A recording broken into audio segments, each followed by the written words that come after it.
എന്തൊക്കെയാണ് നാം ഇവിടെ ചെയ്തു കൂട്ടുന്നത്? എവിടേക്കാണ് നാം പോകുന്നത്?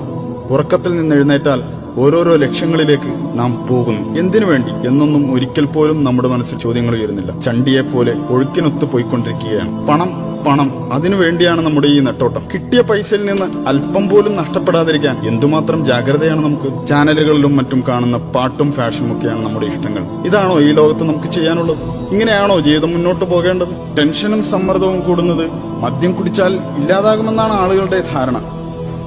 ചിലരാകട്ടെ എപ്പോഴും പാട്ട് കേട്ട് ആസ്വദിച്ചുകൊണ്ടിരിക്കുന്നു. മദ്യവും മയക്കുമരുന്നും സെക്സും റോക്കും ജീവിതത്തിന് ആനന്ദലഹരി നൽകുമെന്നാണ് പലരും വിചാരിക്കുന്നത്. ഇതാണോ ജീവിതം? ചില കാര്യങ്ങൾ നാം അറിയേണ്ടതുണ്ട്. അല്ല, നമ്മുടെ ആയുസ് അനന്തമായി നീട്ടിക്കിട്ടാൻ എന്തെങ്കിലും വഴി കണ്ടെത്തിയിട്ടുണ്ടോ? അറിയാമോ, നാം മരിക്കുമ്പോൾ പാടുപെട്ട് സമ്പാദിച്ചുണ്ടാക്കിയ വീടും സ്വത്തും മറ്റുള്ളവരല്ലേ സ്വന്തമാക്കി ആസ്വദിക്കുന്നത്?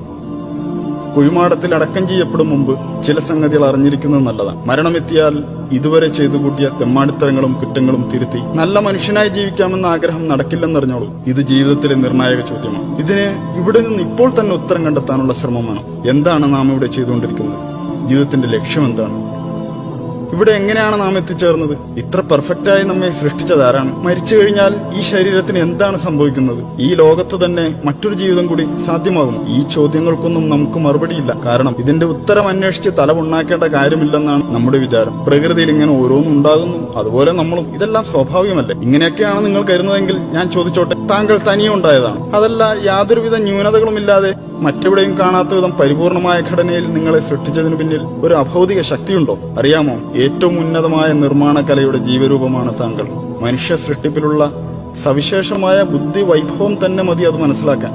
നോക്കൂ, മനുഷ്യന്റെ കണ്ണിനകത്തുള്ള ടെക്നോളജിയോട് തുലനം ചെയ്യാൻ കഴിയുന്ന ക്യാമറ ഈ ലോകത്തില്ല. തലച്ചോറിനോളം പോകുന്ന ഒരു കമ്പ്യൂട്ടറും ഈ ഭൂമുഖത്തില്ല. ഇത്രയും തികവാർന്ന അവയവങ്ങളുണ്ടായിട്ടും ലോകത്തുള്ള മനുഷ്യർ ഒന്നിച്ച് പരിശ്രമിച്ചിട്ട് നിസ്സാരമായ ഈച്ചയെങ്കിലും സൃഷ്ടിക്കാനായോ?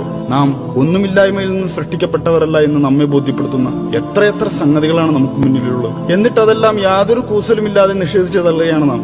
0+0=1 എന്ന് നമുക്ക് ഒരിക്കലും ഉത്തരം കിട്ടുകയില്ല. 0+0=0 എന്നേ ഉത്തരം ലഭിക്കൂ. 1 എന്ന ഉത്തരം ലഭിക്കില്ല. അപ്പോ പിന്നെ പ്രപഞ്ചത്തിലെ ഈ ആസൂത്രണ മികവിന്റെ പ്രകടഭാവങ്ങൾ എവിടെ നിന്ന് വന്നു? എല്ലാ വസ്തുക്കൾക്കും അതിന്റെ ഒരു ഉത്ഭവസ്ഥാനമുണ്ട്. അതിന്റെ എല്ലാം പിന്നിൽ ഒരു ശില്പിയുണ്ട്. ഇപ്പോൾ താങ്കൾ കണ്ടുകൊണ്ടിരിക്കുന്ന ഈ വീഡിയോ പോലും ഒരാൾ യൂട്യൂബിൽ അപ്ലോഡ് ചെയ്തത് കൊണ്ടാണല്ലോ താങ്കൾ കാണുന്നത്. ഈ ലോകത്തിന്റെ ഉത്ഭവം മഹാവിസ്ഫോടനത്തിലൂടെയായിരുന്നുവെന്ന് താങ്കൾക്ക് വിശ്വസിക്കാം. എന്നാൽ ഈ മഹാവിസ്ഫോടനത്തിന് പിന്നിലെ കാരണക്കാരനായ ഒരു ശക്തിയുണ്ടെന്ന് ഞാൻ വിശ്വസിക്കുന്നു. അതാണ് അള്ളാഹു, എല്ലാറ്റിനെയും സൃഷ്ടിച്ചവൻ, എല്ലാ ജീവജാലങ്ങളുടെയും സ്രഷ്ടാവ്, ഏകൻ, എന്നെന്നും ജീവിക്കുന്നവൻ, എല്ലാറ്റിനും കഴിവുള്ളവൻ, അജയ്യൻ. താൻ സൃഷ്ടിച്ച ഏതെങ്കിലും വസ്തുക്കളെപ്പോലെയോ ജീവികളെപ്പോലെയോ അല്ല അവൻ. അവന്റെ രൂപത്തെയോ ഭാവത്തെയോ നമുക്ക് സങ്കല്പിക്കാനേ കഴിയില്ല. അല്ല, അവൻ ഒരു മനുഷ്യനെ പോലെയുമല്ല, അവനൊരു പങ്കാളിയുമില്ല. അവൻ ഏകനാണ്. അവൻ നമ്മെ ഇങ്ങോട്ട് കയറൂരി വിട്ടിരിക്കുകയല്ല. ഏതൊരു നിർമ്മാതാവിനെയും പോലെ അവനും തന്നെക്കുറിച്ച് പഠിക്കാൻ ഒരു പാഠപുസ്തകം, അതായത് ഒരു യൂസർ മാനുവൽ നമുക്ക് നൽകിയിട്ടുണ്ട്. ഇസ്ലാമാണത്, ഖുർആനും സുന്നത്തുമാണത്.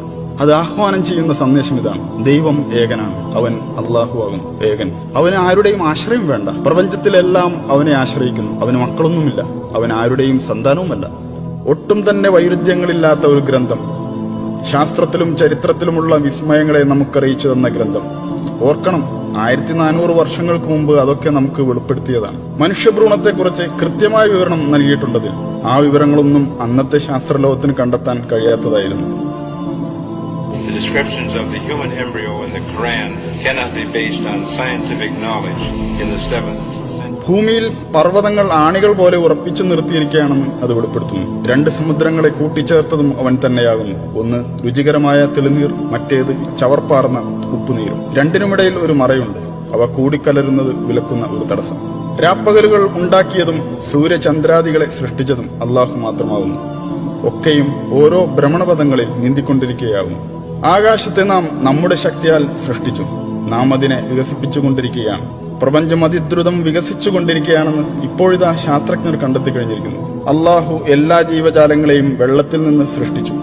അവയിൽ ഉദരത്തിന്മേൽ ഇഴയുന്നവയുണ്ട്, ഇരുകാലിൽ നടക്കുന്നവയുണ്ട്, 4 കാലിൽ ചരിക്കുന്നവയുമുണ്ട്. അള്ളാഹു അവൻ ഇച്ഛിക്കുന്നത് സൃഷ്ടിക്കുന്നു. അവൻ എല്ലാ കാര്യത്തിനും കഴിവുറ്റവനാണ്.